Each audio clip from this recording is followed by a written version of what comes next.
Josué, chapitre 11. Jabin, roi de Hatsor, ayant appris ces choses, envoya des messagers à Jobab, roi de Madon, au roi de Shimron, au roi d'Akshaph, au roi qui était au nord dans la montagne, dans la plaine au midi de Kinéret, dans la vallée, et sur les hauteurs de Dor à l'occident, aux Cananéens de l'Orient et de l'Occident, aux Amoréens, aux Hétiens, aux Phéréziens, aux Jébusiens dans la montagne, et aux Héviens au pied de l'Hermon dans le pays de Mitzpa. Ils sortirent, eux et toutes leurs armées avec eux, formant un peuple innombrable comme le sable qui est sur le bord de la mer, et ayant des chevaux et des chars en très grande quantité. Tous ces rois fixèrent un lieu de réunion, et vinrent camper ensemble près des eaux de Mérom, pour combattre contre Israël. L'Éternel dit à Josué, « Ne les crains point, car demain, à ce moment-ci, je les livrerai tous à frapper devant Israël.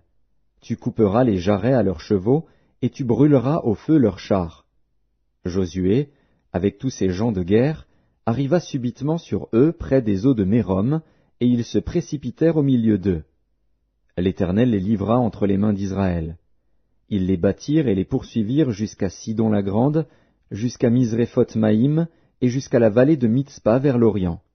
Ils les battirent, sans en laisser échapper aucun. Josué les traita comme l'Éternel lui avait dit, il coupa les jarrets à leurs chevaux, et il brûla leurs chars au feu.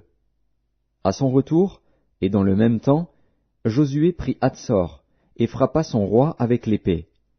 Hatsor était autrefois la principale ville de tous ses royaumes. On frappa du tranchant de l'épée, et l'on dévoua par interdit tous ceux qui s'y trouvaient, il ne resta rien de ceux qui respiraient, et l'on mit le feu à Hatsor. Josué prit aussi toutes les villes de ses rois et tous leurs rois, et il les frappa du tranchant de l'épée, et il les dévoua par interdit, comme l'avait ordonné Moïse, serviteur de l'Éternel. Mais Israël ne brûla aucune des villes situées sur des collines, à l'exception seulement de Hatsor, qui fut brûlée par Josué. Les enfants d'Israël gardèrent pour eux tout le butin de ces villes et le bétail, mais ils frappèrent du tranchant de l'épée tous les hommes, jusqu'à ce qu'ils les eussent détruits, sans rien laisser de ceux qui respiraient. Josué exécuta les ordres de l'Éternel à Moïse, son serviteur, et de Moïse à Josué. Il ne négligea rien de tout ce que l'Éternel avait ordonné à Moïse. C'est ainsi que Josué s'empara de tout ce pays, de la montagne, de tout le Midi, de tout le pays de Gozen, de la vallée, de la plaine, de la montagne d'Israël et de ses vallées, depuis la montagne nue qui s'élève vers Séhir jusqu'à Baal-Gad, dans la vallée du Liban, au pied de la montagne d'Hermon. Il prit tous leurs rois, les frappa et les fit mourir.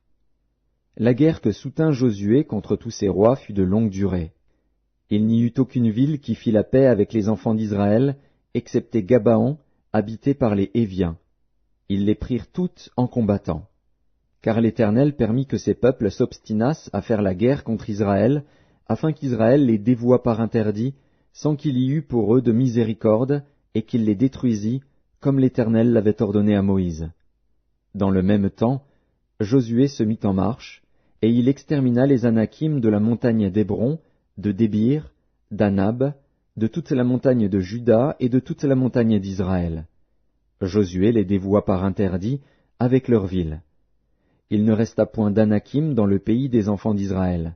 Il n'en resta qu'à Gaza, à Gath et à Asdod. Josué s'empara donc de tout le pays, selon tout ce que l'Éternel avait dit à Moïse. Et Josué le donna en héritage à Israël, à chacun sa portion, d'après leurs tribus. Puis, le pays fut en repos et sans guerre.